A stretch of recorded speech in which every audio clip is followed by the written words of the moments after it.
नमस्कार, आप देख रहे हैं एआर न्यूज और मैं हूं आपके साथ आरती सिंह आजाद। डालते हैं नजर फटाफट खबरों की। राजस्थान के धौलपुर जिले में पुलिस अधीक्षक विकास सांगवान आईपीएस ने अपना पदभार ग्रहण किया। उनका औपचारिक स्वागत गार्ड ऑफ ऑनर के साथ किया गया, जो कि उनके पद पर नियुक्त होने का प्रतीक है। इस समारोह में अतिरिक्त पुलिस अधीक्षक मनोज शर्मा एवं अन्य वरिष्ठ पुलिस अधिकारी भी मौजूद रहे, जिन्होंने नव पदस्थापित पुलिस अधीक्षक को बधाई दी। कार्यभार ग्रहण समारोह एक महत्वपूर्ण अवसर था, जहां धौलपुर जिले के सभी थानाधिकारियों और पुलिस अधिकारियों ने एकत्र होकर विकास सांगवान का स्वागत किया। यह न केवल एक औपचारिकता थी, बल्कि सामान्य जनता के लिए भी एक संकेत था कि नए पुलिस अधीक्षक जिले की कानून व्यवस्था को बनाए रखने के लिए प्रतिबद्ध हैं। पुलिस अधीक्षक विकास सांगवान ने अपने पहले संवाद में जिला स्तरीय अधिकारियों के साथ चर्चा की। उन्होंने स्पष्ट किया कि कानून व्यवस्था को सर्वोच्च प्राथमिकता दी जाएगी। उनका उद्देश्य न केवल अपराधों की रोकथाम करना है, बल्कि स्थानीय समुदाय के साथ बेहतर संबंध स्थापित करना भी है। उन्होंने राज्य सरकार द्वारा निर्धारित पुलिस प्राथमिकताओं पर विशेष ध्यान देने का आश्वासन दिया। विकास सांगवान ने उल्लेख किया कि उनकी टीम अपराध की रोकथाम के लिए नए तरीके अपनाएगी, जैसे सामुदायिक पुलिसिंग और अपराधियों के खिलाफ सख्त कार्रवाई। पुलिस अधीक्षक ने प्रशासनिक अधिकारियों से भी बातचीत की और सुझाव मांगे कि कैसे बेहतर कानून व्यवस्था सुनिश्चित की जा सकती है। यह संवाद आधुनिक पुलिसिंग की दिशा में एक कदम है, जहां पुलिस और समुदाय के बीच एक मजबूत संवाद स्थापित करने की आवश्यकता है। उनकी प्राथमिकताओं में महिलाओं और बच्चों की सुरक्षा, अपराधों के रिपोर्टिंग तंत्र को मजबूत करना और स्थानीय पुलिस प्रशासन की दक्षता को बढ़ाना शामिल हैं। विकास सांगवान ने स्थानीय नागरिकों से भी अपील की कि वे उन्हें अपनी समस्याओं से अवगत कराएं, ताकि वे सामूहिक रूप से समाधान ढूंढ सकें। इस प्रकार विकास सांगवान के प्रभार ग्रहण से धौलपुर जिले में एक नई उम्मीद का संचार हुआ है। उनकी योजनाएं और प्रतिबद्धता यह संकेत देती हैं कि पुलिस की कार्यप्रणाली में सुधार संभव है और कानून व्यवस्था में सकारात्मक परिवर्तन लाने के लिए वे तत्पर हैं।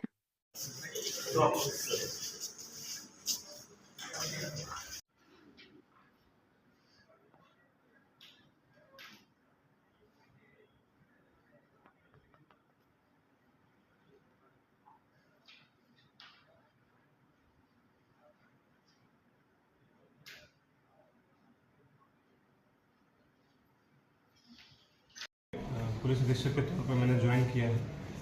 प्रायोरिटीज़ की अब जैसे जहाँ तक बात है, वो जो भी राज्य सरकार की प्राथमिकताएं हैं वो हर वर्ष हमारी निर्धारित की जाती हैं, और जो राज्य सरकार की प्राथमिकताएं हैं उनको धरातल पर लाया जाएगा।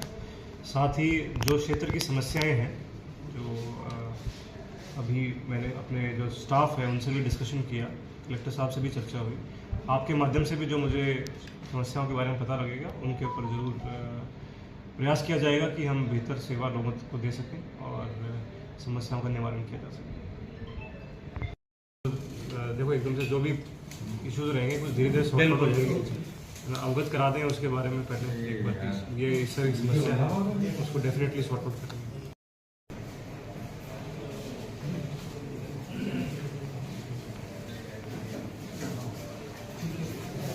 ठीक है, देखो, एकदम से जो भी इश्यूज रहेंगे कुछ धीरे धीरे सॉल्व हो जाएंगे। अवगत करा दें उसके बारे में पहले एक बार, ये इस तरह की समस्या है, उसको डेफिनेटली सॉर्ट आउट करेंगे।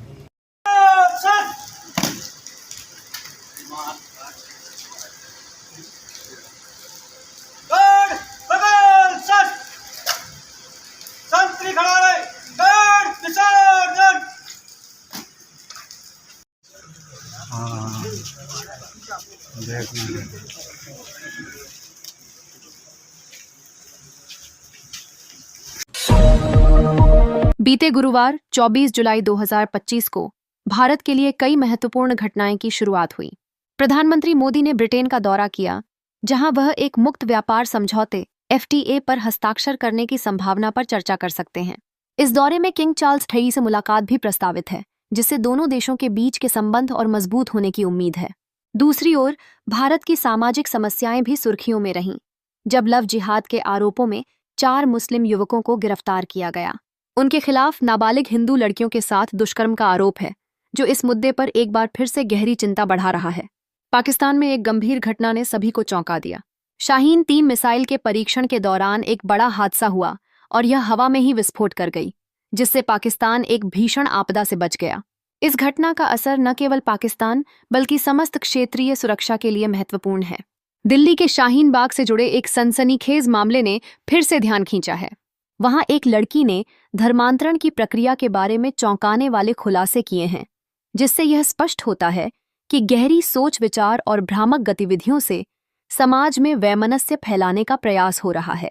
आयरलैंड में हाल ही में एक नस्लीय हमले की खबर सामने आई, जहां भारतीय मूल के लोगों के प्रति घृणा का प्रदर्शन करते हुए एक व्यक्ति ने बर्बरता से अपमानित किया। भारत ने हाल ही में घरेलू हिंसा के मामलों में गिरफ्तारी पर उच्च न्यायालय के दिशा निर्देशों को मंजूरी दी है, जिससे इस संवेदनशील मुद्दे पर संवेदनशीलता से विचार करने की आवश्यकता उभर रही है।